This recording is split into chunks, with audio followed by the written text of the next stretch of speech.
Are live on LinkedIn now. Just take a quick look and just make sure everything is streaming. So, looks like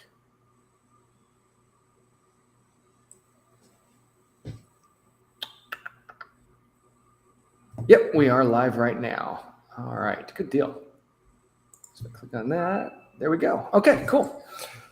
Well, let me introduce myself in Virginia. I am Justin Hampton, the founder of CompTool, and I have with me Virginia Detweiler, and today we are live right now going to talk about counteroffers and how we should manage those as a business and some things to just keep in mind as we are doing that. So let me get my screen shared. And Virginia, do you want to introduce yourself? Yeah, I am new to the compensation tool, the organization, but I've been working I've been using compensation tool for a year and a half or 2 years, and I'm currently with CompTool working as the customer success or user helper. I like to think of myself as I help users make the best use of CompTool. Bug me all you want. Yeah, no, it's exciting. And also, Virginia comes with a tremendous amount of experience, both on the consulting side as an in-house compensation practitioner. Because that's one of the things we like to do is really kind of work and stay working with people that actually know the business as comp people. So today we're going to actually walk through, what to do when supply is greater than demand. And as soon as I get this pulled up, there we go. We'll get this shared, and let me swap this. All right, and let's go ahead and bring this up. And all right, so I'm going to get my screen shared, and we will have some closed captions happening right here. All right, so today we're going to go ahead and start talking about counteroffers and how to manage those. So as we get started, I want everyone to know that you can go ahead and ask questions in the chat. They will appear for us, and then as we get those, we can start addressing any questions that come up. So the first thing we'll look at today is I'll let Virginia go ahead and lead the presentation. So just tell me when you want me to click over, and I'll go ahead and start with the next page. Okay, I'm ready if you are. All right, yeah, I think everything is up, so go ahead. Well, we are experiencing something that I have never seen before. I've been working in HR and compensation for over 35 years. And in my career, I haven't seen anything like what we're seeing now in the economy. And I lived through the inflation rates, and I lived through the late, year 2K, Y2K, and all sorts of upsets in the economy, but nothing that did to us what the pandemic has done, where people actually had time to think about, do I want to keep my job? Can I do better? Can I make a big change in my life? And so we're seeing resignations that are sometimes based on money is their pay is not keeping up with the market. Sometimes it's for personal reasons, but a heck of a lot more resignations than we've seen in the past. So keep going on, Justin, click ahead. Right.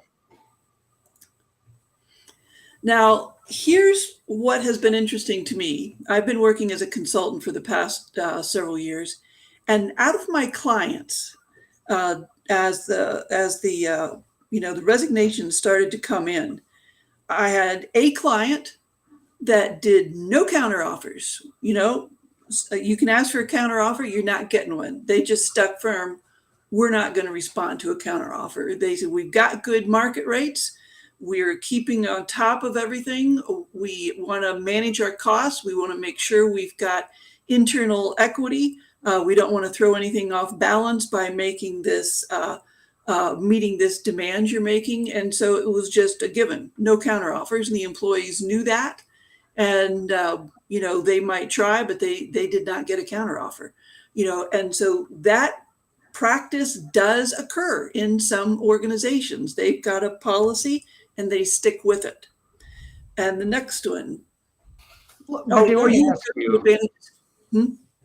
I just want to Pardon? ask you, I mean, when you look at companies that don't do counter offers, what challenges do you think that brings? And I mean, what have you seen that, I mean, what are the pros and cons to Well, walking?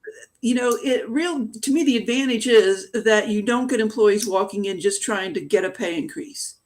The only difficulty I see is that you really do in this market have to stay on top of the market so that you can make sure your pay is competitive. And you have to have management that sticks together and leadership that backs you up, and trusts your market data and says, yeah, our ranges are competitive. We think our pay is appropriate, and we have a policy, we're standing with it. Yeah. And have you ever seen this just go terribly wrong overall with no counter offers in your experience? Not really. That I mean, I've seen a lot more go wrong with other methods than with this one. And in years past, many years ago, in the late '90s, when the market was pretty hot in tech jobs, I had a big tech client that actually had target pay that was below the 50th, but they were a great place to work. They did not do counter offers. They did not negotiate new higher pay. And if you wanted to work there, you accepted the pay that they gave you. And they had a reputation, such a good reputation of being a great place to work. They didn't have a problem getting or keeping employees. So that's a theme that you're going to see throughout this. Yeah. And I think that's something us as compensation practitioners like to remind management that a lot of reasons people start to leave isn't always rooted in pay. And a Mm-hmm. lot of reasons people stay isn't also going to be because of pay. So, I think that there are certainly some advantages and things to consider when we are looking at not providing counter offers. But when we think about the fairness of this, I think we are treating everyone the same. If we're not doing that, it's a bit easier to manage costs. But what kind of compensation program do you think that a more robust and well-defined compensation program are required for a program that doesn't provide counter offers? Or, I mean, do you think that makes a difference? Well, if you don't have some policies in place and you don't have a pretty defensible salary structure, pay ranges of some approach, or good market data in place, it's hard to do this. You're going to lose good people probably if they don't feel like they're being paid fairly, and you still don't do a counteroffer. You may or may not be paying them competitively. So to me, if you don't have, you might have just a simple one-page, 700-word pay philosophy and policies, but have something, and then ranges with market data that is, a fair representation of where you're hiring from, where you're losing people to. If you just have those two things and management that is in agreement on how things are going to be handled, I don't know. I don't know how to make it work without those things. You just got to have some basics in place. Sure. Okay. No, it makes sense. Well, let's move on to the next one. So we've looked at no counter offers. There's another strategy. Counter offers for key positions. Walk us through that. This one is in my way, in my experience, and I've done these, I've managed these, where a job or a function is hot and there's a real shortage in one key function. And so that function has higher target pay. You really have a hard time recruiting. It's key to the success of the business. So, we're willing to look at counter offers for these positions that are key to our business operations, very difficult to recruit for. And the employees in those positions tend to know they've got that leverage, and, so I understand, why you have to do it sometimes. And I've worked my way through those jobs and sat down with management and take the people out of the position. Just look at the position. What are the key positions that we need to make sure we can continue business as we want to, and stay competitive and get product rolled out the door and our service levels stay high. And the hardest part of this is explaining to the other employees who know this is happening, but the ones who are not in a key position, they may be in marketing or accounting, and these big dollars or the premium pay is going to the software or tech group. Or if you're in a hospital, and I've done this in a hospital, it was a nursing shortage, and we're paying nurses now at a much higher rate. We're counter offering, we're paying hiring bonuses, nurses only, not lab techs, not physical therapists, just the RNs, the nurses. And it does give us them. You create a little bit of an unfair field, and people feel it. They don't like to be considered second class. So explaining that, they will understand, they will accept it. I've stood in front of a lot of employee groups saying, here's what we had to do. We're a hospital that has to make sure we have enough nurses, and if we don't have enough nurses, things are going to be difficult. And so I have, explained it many times to groups of employees. They don't like it. They will accept it if you're honest about why you're doing it, and understand that you're going to continue to monitor their market data, and be as careful as you can with how you're spending the dollars. It's a thoughtful process, not just a political process or favoritism, but it's a thoughtful process. Yeah. And I think that's, when we think of fairness, we can come back and decide which ones of those are the key roles or the key positions. But I think as you touched on, the nurses in that situation may have been the key roles, but maybe not so much the lab techs in that particular organization. Yeah, how is it that you decide who the key what the key positions are? Have you any good experience with? I do. With that? I mean, I once had 3 clients, all healthcare, and there was a cytotech shortage. And the hospital system in California, it was actually paying less to their cytotechs than my client in Hawaii, where it's not easy. There were exactly 4 cytotechs in the whole state of Hawaii at that time. And then I had another hospital in one of the big square states, in the Midwest. And they were struggling to get cytotechs. They needed to have one at least, and so, yeah, we were perfectly willing to make sure we had, it was crucial to them to have at least one on place. You wanted to have more cytotechs. We could explain the value of that position to the other employees, and how we sometimes had to move people in. And so people understood there's a real short supply of these people. And even though, we're in a big square state that has low cost of living, we're paying more than if they were living in California in the Bay Area. And it was just something that I had to explain to the other employees on. This is the reality of supply and demand. And so we need these cytotechs, and here's what we have to pay to get them and keep them. And then when you look at these key positions, what else have you seen other companies, or do you have a thought on other companies that use different market indexes or market rates to pay those? So they benchmark the key positions at the 60th or the 75th percentile. What have you seen there? Well,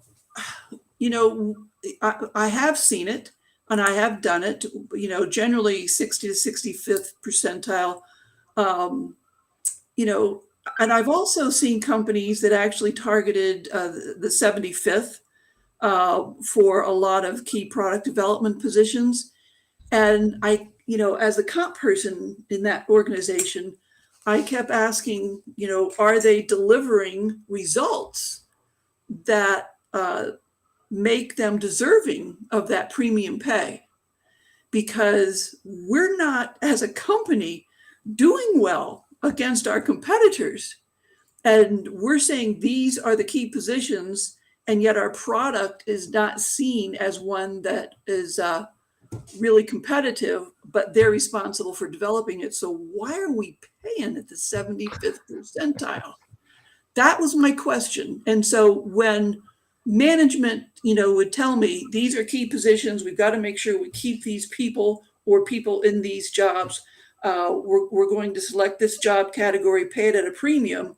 Then, I'm just rude enough to say, okay, 6 months and a year down the road, we better have business results that are consistent with this pay level. We have rolled out a product, our service levels are better, our customers think we're better than the competition, we're paying a premium. Are we delivering, are we getting the result for that premium that we're paying? And so I like to ask those rude questions. Yeah, no, I think, it's funny. We're getting a couple of comments where, the RN shortages right now are absolutely a real thing. And I see there are a handful of questions and comments on here that we'll certainly want to highlight as we go through this. So keep those coming because we'll definitely try to carve out a good bit of time for some Q&A towards the end. So the next one we'll talk about, we've talked about really one side of the spectrum where no counter offers are provided to anybody, somewhat another area in the middle where we've got key positions. But we've also got counter offers on demand. Yep. And I haven't seen this very often, but I have seen it in the past couple of years, and it's chaos. It just creates chaos. The client that did this, head of HR, and all of us that were working with them, we said, if you continue to do this, you've just created so many inequity problems, and you are creating compression problems. You're having managers actually so desperate to keep an employee, and they're willing to pay somebody more than they are making. I've actually seen that in the last year, and I couldn't believe what I was watching. And so it was that desperation of all we've got to keep people here is to pay them a heck of a lot of money. And it just created so many problems. And with that, the company that was, I've seen other companies do this in a more limited way, but the one that went wild with it, then they were struggling with their labor budget. And so as I sat down to say, let's look at your labor budget, how much do you have left for merit increases? And the CFO said, well, we're budgeting 8% for promotions and counteroffers and 1.5% for merit increases. And I'm not making that up. That is real. And so what are employees going to do? That is going to make them, to get the money, they're going to put in a counteroffer, or they're going to say they have one, or they're going to threaten. And that's exactly what happened. In that organization, you had a whole department of 12 who performed an unappreciated but very important function in that industry. And they just all went together and said, we're all leaving if you don't up our pay by X percent. Yeah. And so it just leads to, there's nothing I like worse than this idea of on-demand counteroffers.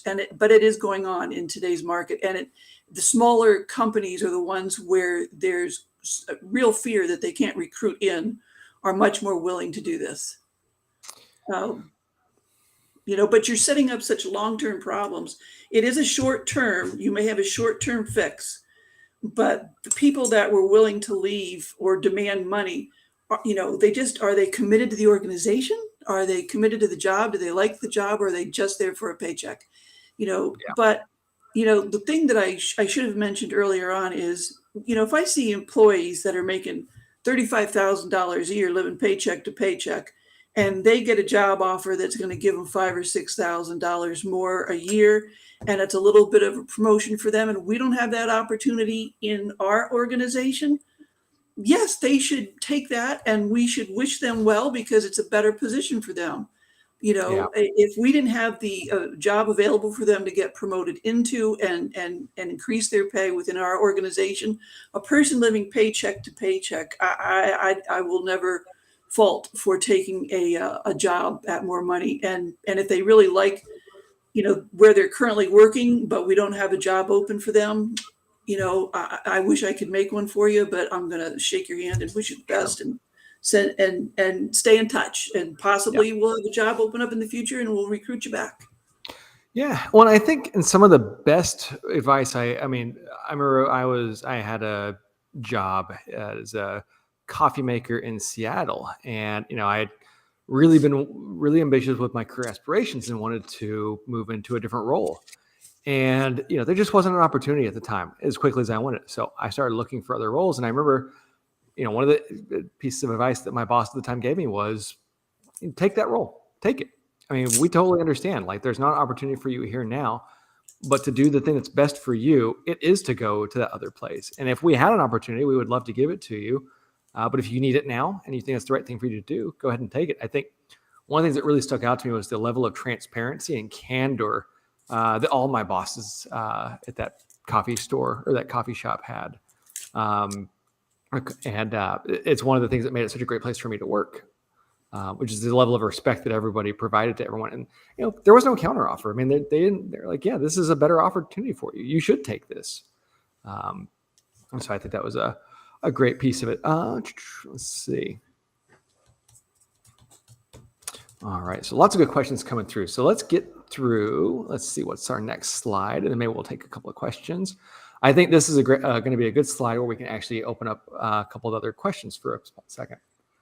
So we ran a handful of different LinkedIn polls a couple weeks ago. And these were some of the results. We had a pretty robust set of samples. And I'll just remind everybody too, these are all on my LinkedIn network. And so I've got about 13,000 connections. And I would say about 90% of those connections are compensation practitioners. And so really what you're seeing here are these results is you're seeing 90 to 95% compensation people responding to these polls. So you don't have folks that really don't understand or really have the context to answer these questions coming in, answering the questions and materially skewing the results. There will be some where you may have someone that's not in comp or HR responding. It doesn't mean their answer is wrong. It's a little bit different, but we haven't seen it ever materially skew the results. Because I do review, believe it or not, go through and actually review who it is that was voting. So here's a couple of different things that came up. I think are pretty interesting. Is do you require a copy of the formal job offer? So about 64% either rarely or never request that. I thought this was kind of interesting. I mean, that's your ticket to the dance, and you're not asking for anything that is competitive. I'm curious, Virginia, what have you seen in terms of, does that surprise you or not surprise you? No, it's kind of par for the course. I mean, I worked for the first two organizations I worked for in compensation, did not do counteroffers. And then I decided I wanted to see what the Wild West was like, and I went to Silicon Valley. And lo and behold, everybody's doing counteroffers just on, hey, this person walked in the door, give me a counteroffer. So they weren't asking for anything. It was wild. Yeah. And who can receive a counteroffer? I was actually a little bit surprised to see that any employee is potentially eligible for it. To me, that really suggests that 41% of companies don't really have a policy around their counteroffers. Or any thoughts on that? I've thought about it while we were putting together this presentation, and I don't think I've ever seen a salary administration or pay policy that actually had a section on counteroffers. I don't. In my memory, I haven't seen it in all these many years, and so I think it possibly is something that should go in on how we handle these things, how we make sure your pay is competitive, and if you have another job offer, I'm not sure exactly how I'd word it and write it up, but it's probably something that should become a policy that is agreed upon in advance, so that when there's a problem like we're in now, you've thought it out in advance. Yeah. Oh wait, did we get moved on a slide? Yeah, you moved way down. Yeah, I sure did. Let me I fix don't that know real what quick. happened. Yeah. You need to, and somebody posted something I want to respond to quickly about, can you create a temporary pay rate during this unusual time, so that you don't have a long-term problem. And yes, you can do that. I've done that when I was working with hospitals that had an RN shortage, and when we were, making sure they were paid sufficiently that they would stay with us, and we had put in some retention bonuses in a few key areas. They knew that was a temporary structure, and as the labor market, changed over the next year or two, that their pay would not necessarily grow at the same rate, and that we also made sure those RNs knew that your fellow workers here, we're doing the best we can for them, but you're getting the lion's share of the budget right now. And at some point, this has got to even out, and other people need to be paid competitively. And we don't want anyone to fall behind market or to be treated as lesser. So if your pay is at a premium and the market, eases off, you may see smaller increases in the future, depending on performance, of course. And so we prepared them in advance. Here's what we're doing now. We don't know what things are going to look like 2 years from now, but this is not a permanent. You're going to be getting big increases every year. Got to Mhm. make sure that's clear up front. Yeah. No, I totally agree. Let's see. And I think, this seems like a good segue to the next slide. I think there's several questions in terms of how's the market responding? Let's see. And we're kind of talking about how do we create these temporary pay programs? Are there RN shortages? Can everyone that's looking for an increase go get an increase? But that's not necessarily paying market. So what we're showing here is this. We've got a couple of different slides from Squirrel.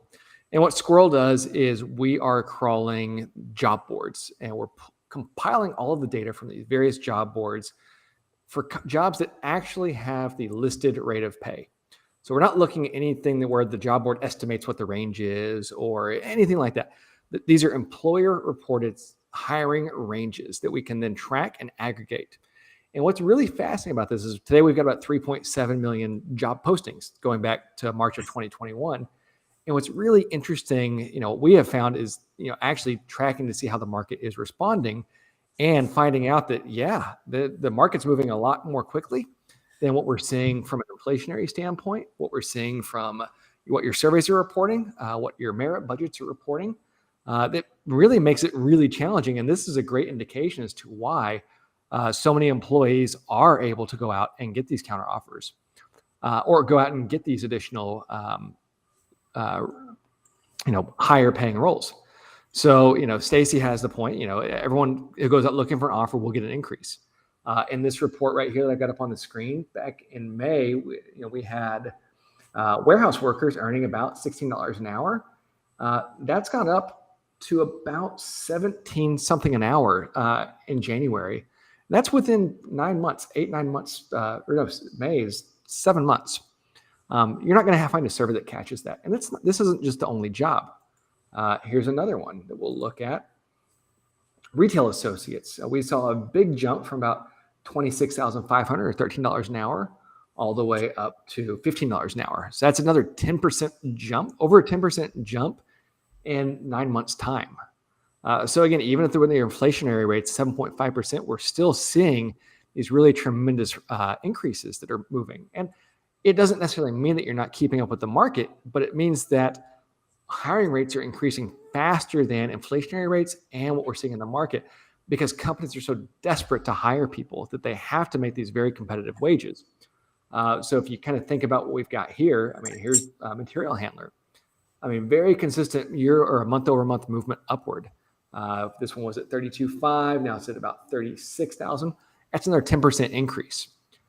So, if you think about where your employees' perspectives are, they're going to know this information. They're going to go and say, if I just go look at a couple different companies, I'm going to be able to get a 10% bump because that's what they're paying over, just 9 months ago.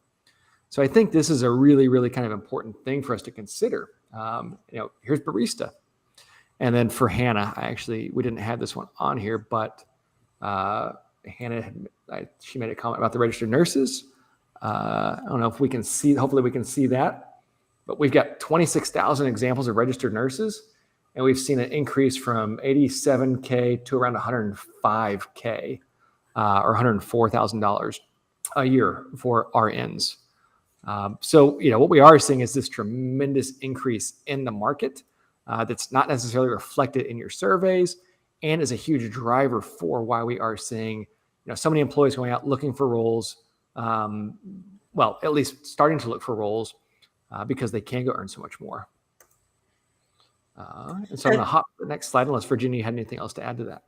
Well, yeah. One of the questions or comments was about setting your labor budget and pay increase budget at this time. It is difficult, and I'll go back to, what I was dealing with when we had really high inflation in the 80s, and it slowed down in the 90s and things got better.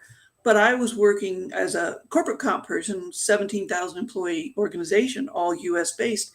And the CFO wanted me to very carefully budget out 3 years in advance and show quarter by quarter labor cost changes.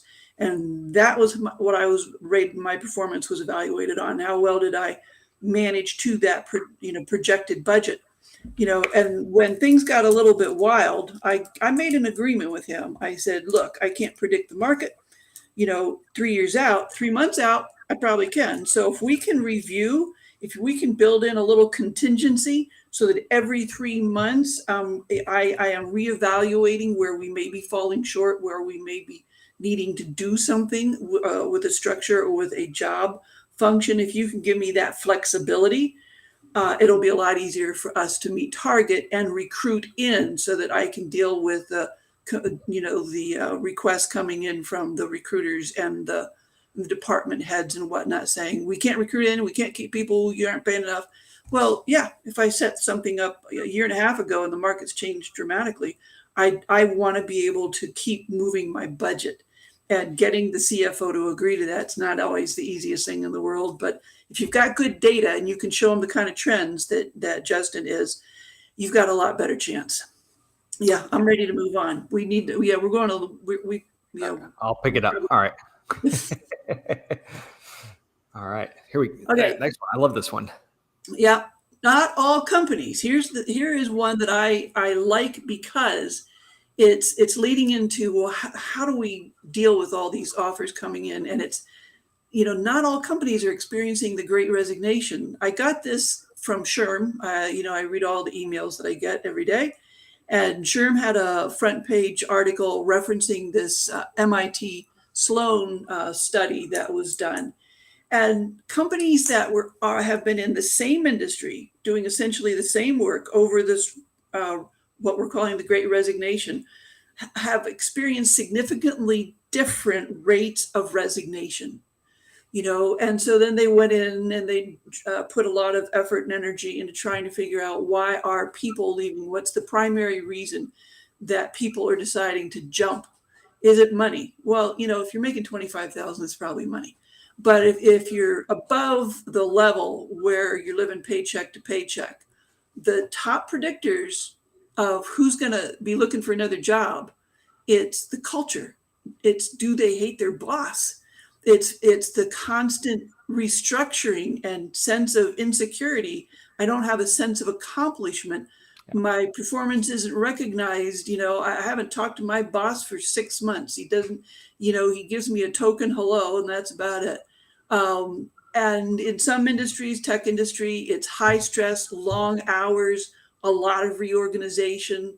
And then actually poor response to COVID-19 actually was in there. And those things, not the COVID-19, but COVID-19 came a little bit below compensation. But the first four beat out pay as predictor of why people would leave. If you're paid well, but you absolutely dread Monday morning, the pay doesn't always make up for the pain. If you're working in a job that you don't like, where it's not a good fit, or you don't get along with your coworkers, or you don't like what the company is doing, or all these changes, or whatever, it's a miserable work week, and sometimes another $10,000 isn't going to make that feel any better. Yeah, and that's a great point. I think something everyone should be able to relate to. Yep. Okay. Especially as top people. All right. So next one. So, yeah, this is just a summary. So you've got your wages are growing faster than you've ever seen. You've got employees resigning, and they always want to make market pay the scapegoat. That has been going on since I first started in compensation in 1983. Comp is always the first excuse. Well, this manager has a lot higher turnover rate than another department manager. They never say, well, I'm a bad manager. My employees really hate working with me. I've never heard that. They always say, we aren't paying enough. You aren't giving me enough to keep these people here and recruit people in. When the day comes that a manager walks in your door and says, it's not a comp problem, I'm just a jackass, that's the day to mark down on your calendar. Okay. Next one. All right. I love this. This is a fresh approach. Yeah. So here's something that I've been reading about and I've actually done. And it's put the focus on communication, not the cash. And I'm calling it managed exits. And here's the honest truth. Until Justin and I decided, we're going to do something on counteroffers, I've never really thought about this as a strategy. It was just something I did because I hated counteroffers so much. And so the first time I got approached many years ago when I was young and didn't know what I was doing necessarily, but manager came and said, we got to give a counteroffer out. We always give out counteroffers, and I got to make sure this guy stays.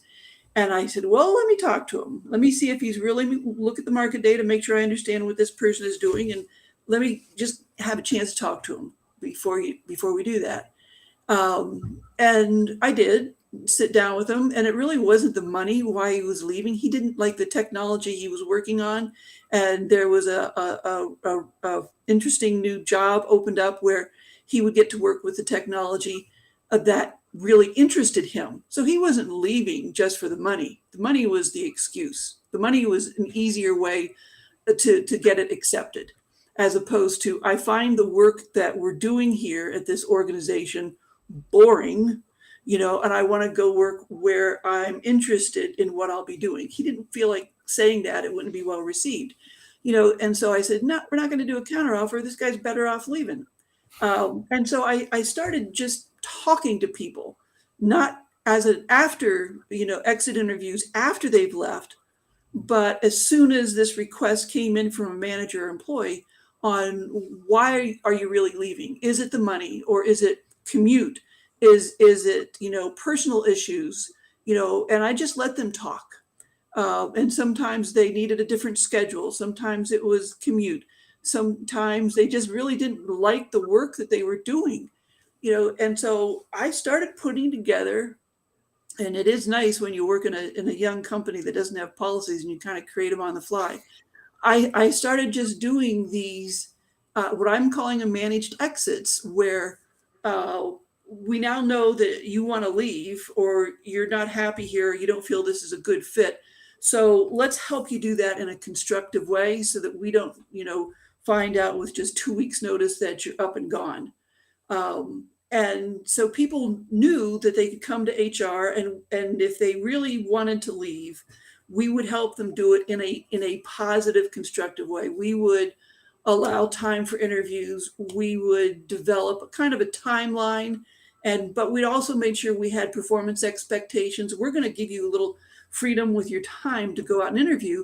In return, we want to make sure you deliver, various tasks and work, so you still need to stay focused on what we need you to do.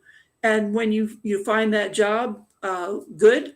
And if you find that, boy, the grass isn't so much greener outside of here and I'd rather stay, well, then let's talk about what it's going to take for you to feel committed to this organization and happy about the job you're in.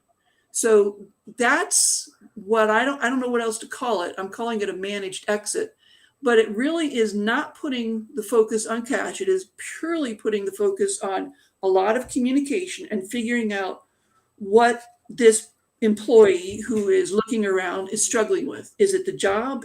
Is it the pay? Is it personal? Is it the commute? Is it the boss? And 9 times out of 10, it's the boss. But let's just talk about it before we just hand out a bunch of money. And it worked. It honest to goodness worked better than I ever would have expected. Okay, and I have actually been seeing articles, on various management consulting websites and academic research organizations that are talking about something similar that can be done during the Great Resignation. Yeah. Yeah, that's just really briefly. I know we're trying to keep this pretty short, but I know that I've managed myself out in my previous role. I mean, it was no surprise. Everyone knew that I was going to start the compensation tool.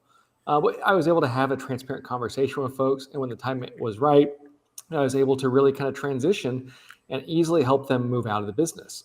And even though my reasons for leaving were different than a lot of people's might be in the future, I could still think that if you have that conversation correctly and you really kind of talk to folks in the right way, it can be a much better experience for all the employees and the business as well. Because I think it just puts everyone on the same level, and no one has to worry about X, Y, and Z because your expectations are set on all sides. Mm-hmm. All right, next one. Okay, now that even though I've just said it's communication, not cash. I'm an obsessive comp data manager. I want to make sure that I know what the market data is and that we're staying ahead of, and we have a good comp program in place. I don't want anyone to find a weakness in my comp program. I'm just that arrogant. And so if I don't want fingers pointed saying you aren't keeping up with the market, we don't have good policies, the comp program is creating the problem. No, my comp program is not going to create the problem. We're going to make sure we've got the best possible market data, that we're keeping our structures up to date, that we've got a good budget. I would always submit my budget request before every other department. I tried to have it ready in August or early September, and all the other departments and functions would come in after me. So I didn't want the what was left over after the budget talks. I wanted to be in first to get as much budget as I could, and then stay on top of those vulnerable functions to stay, in touch with managers that have difficult to recruit for jobs and recruiters, and what are they seeing so that we can stay a little bit ahead of it. So it's communication, but it's also staying ahead of your compensation program, if at all possible. Yeah, absolutely. Let's go to the next one and bring up a question that came up as well. I think it just partners with this one. So we're on the next slide. I'm just going to bring a question up on the screen that came through. I think it ties back to this very well. And so I'll let you pick the order you want to address those in. I'm not sure what question I'm looking at. Well, let's address that second. Okay, then here's one of the things that I really want to see recruiters do and department managers do is set a realistic picture of not just the job. The other reason people, sour on a job is if they're oversold, if they think they're getting into a job that's going to be new and exciting and they realize a week into it, oh, it's the same drudgery I was doing before. They hate that. But, they're often enticed in on, oh, you got, all these opportunities. We got a great pay program. We're going to do all this wonderful stuff for you. And the reality might be a little bit different. So during the application process, when you're down to the final, 1 or 2 people, make sure they understand, that what's important to the company, the market value of the job, but also we want to make sure there's internal equity. That pay makes sense and that the best performers are paid the most. We have to stay within budget. Right now, we're setting your new hire pay based on our perception of your qualifications and the market data and internal equity. And then once you're an employee, we're going to, at the next review cycle, and I like doing a 3-month check-in. If somebody has come in at a reasonably low rate, or less than the middle of the market range, and we can see, man, this is a star performer, I would rather give them a one-time bump to recognize demonstrated performance and get their pay aligned with their performance as fast as possible, as opposed to waiting year in, year out for a 4% or 5%, or a big time 6% pay increase, which isn't going to get them there. So if we hired them and we got somebody in cheap and they're outperforming expectations and really doing better than coworkers, get them paid like the star or role model that they are, as fast as you can, and then keep their pay appropriate at an appropriate level, so that you don't have to worry about them leaving. They will remember that that you recognize the performance. Did that? I don't know if that answered the question, because I wasn't sure what question I was going for. Sorry, yeah, I forgot you couldn't see it. So the question is, how can one go about ensuring employees are vulnerable enough to share the truth in exit conversations without a fear of burning bridges? That's a tough one. That is a tough one, because if their experience has been in the organization that they can't trust their manager, and they feel like HR is always going to support the manager, or is not an advocate for the employees, they're probably not going to share. And so I know way back when I started doing this, let me just talk to employees process, I was new and they didn't know me, and the HR department was relatively young and new. And the manager or the employees that came to me the first few times, I was constructive. I didn't hurt them. I made sure that there was no negative that came their way. So I kind of had to build credibility. And then our HR team, employee relations and recruiters and others that were dealing with employees who were saying, I don't know, should I stay? Should I go? I don't know what's going on with me. Yeah. We had to establish credibility. And there are managers who, once they sense that an employee is thinking about leaving, they will, cut them off. And so it's a matter of doing a lot of training of managers and making them understand what it takes to keep an employee happy and committed. Yeah. All right. So we've got about 2 slides left. Let's try and blast through those in a couple of minutes, and we'll use the last 10 minutes for some additional Q&A. That sound good? Yep. So we've got a lot of questions that have come through that I want to make sure we can touch on. So the next piece is, how do we change? Yep. I'll go through this fast.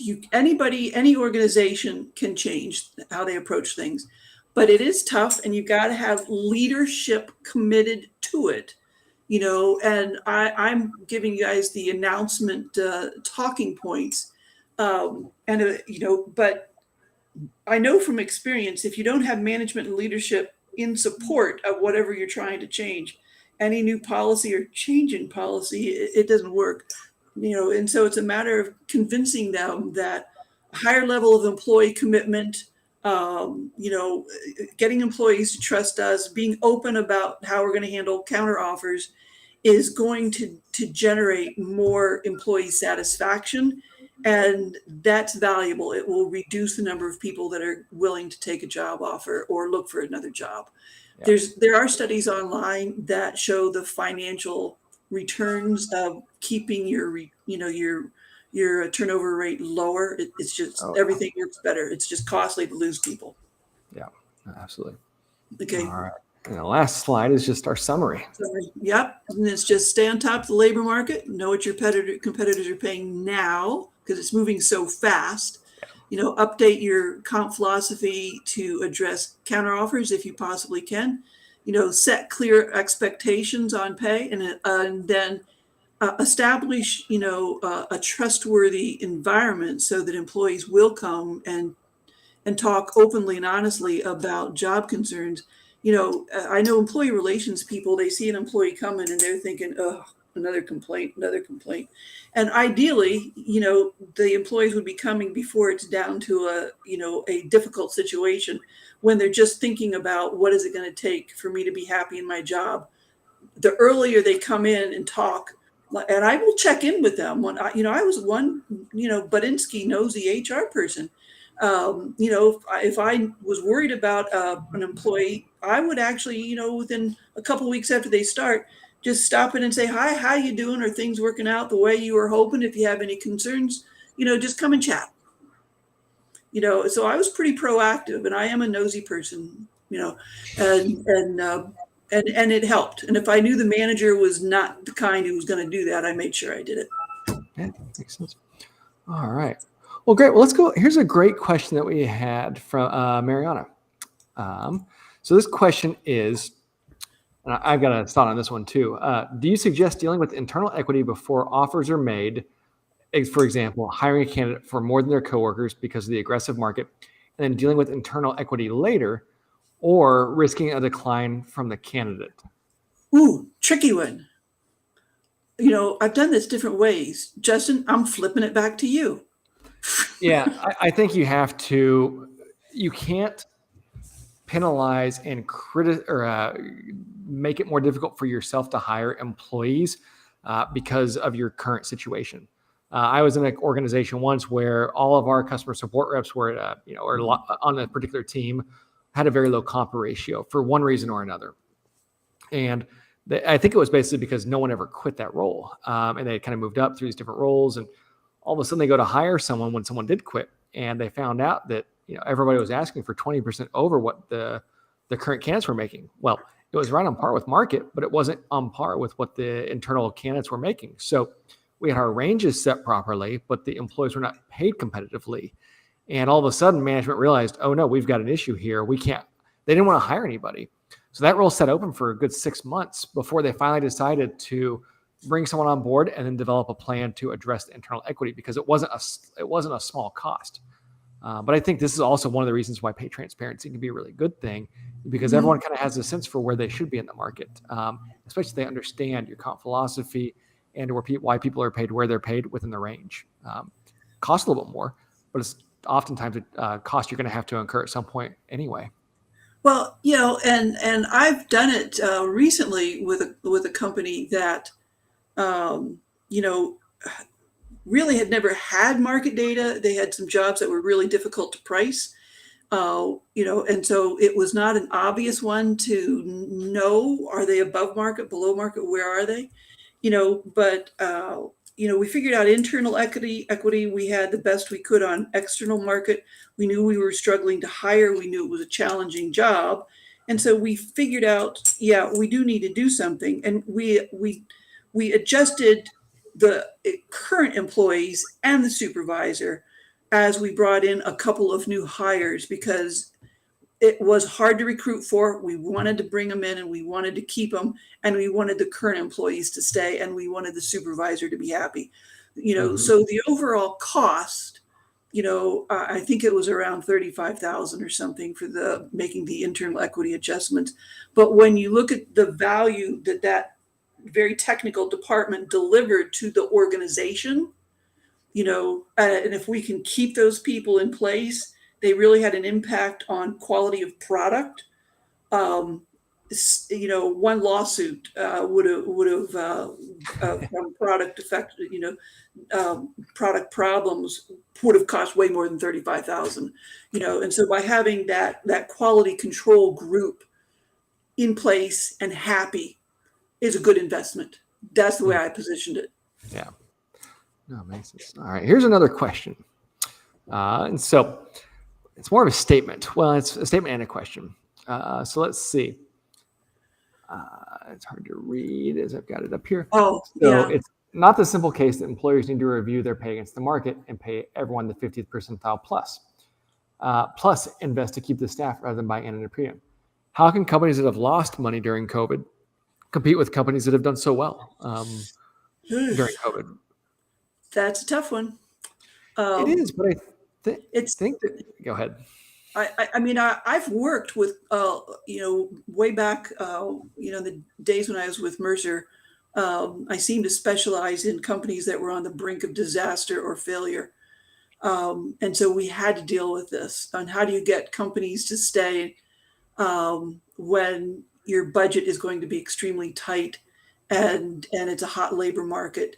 And it was a heck of a lot more good management practices that they felt, a sense of belonging with that organization more so than we could pay them what they could get in another job.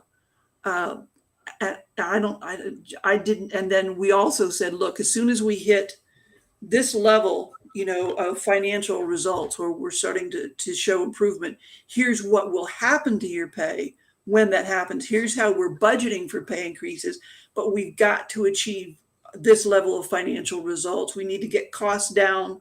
We need to get, revenue and sales up. We need to make sure we're doing everything as cost effectively as possible. So I like gain sharing programs or profit sharing programs for that kind of situation where I have to really control base pay. But if we generate that income, we're going to pay it out in gain sharing or profit sharing so that they see the results of cost cutting and revenue growth or better customer satisfaction, whatever it is. And they can say, I know what I need to do to generate more pay. Mm-hmm. But we were really playing a lot on, I don't want to say loyalty, but, a sense of belonging to this group that's trying to, beat the competition and work together as a team and see what we could turn around. Yeah. No, I think that, and it really goes back to a lot of what we've been reiterating through this webinar is that a lot of it's not about pay always. I think there are some comments in the chat that really kind of rightly say that a lot of folks aware of the massive increases in pay right now are going to start looking to see what they could do. But a lot of people aren't going to leave because of that. They're going to stay because of that sense of belonging, career pathing, and opportunities they have within an organization. So, a lot of the times you may have challenges where someone can, go out and earn 10% more, 15 or 20% more. Or I've seen it where they've earned 30 or 40 or 50% more, depending on the industry and the company they go to or where they're leaving from. But a lot of folks, I think it does make sense to just make sure they feel like they are, they belong within the organization. And you can have those stay conversations and make sure employees understand how valuable they are and kind of what the opportunities they have for them are. Are there other questions, Justin? Yeah, so we got time for one last question. So I kind of went back up to the top, and so this is a quick question. How are folks dealing with the hyperinflation we're seeing? Are we right to say it's going to reduce in Q4 of 2022? Oops. And so, I think when we, talk about the hyperinflation, I think a lot of companies are making updates to their budgets. Yeah. Budgets, certainly. But I think the news that I've seen is that there are companies that are changing their budgets up. If they were projecting a 4% increased budget, they're moving it up to 5%. Some are moving it up to 5.5%. Mm-hmm. And so they are doing a lot more mid-year adjustments. And the challenge is can you present your case and show the kind of pay trends that Justin has so that the people in finance will support what you're asking for.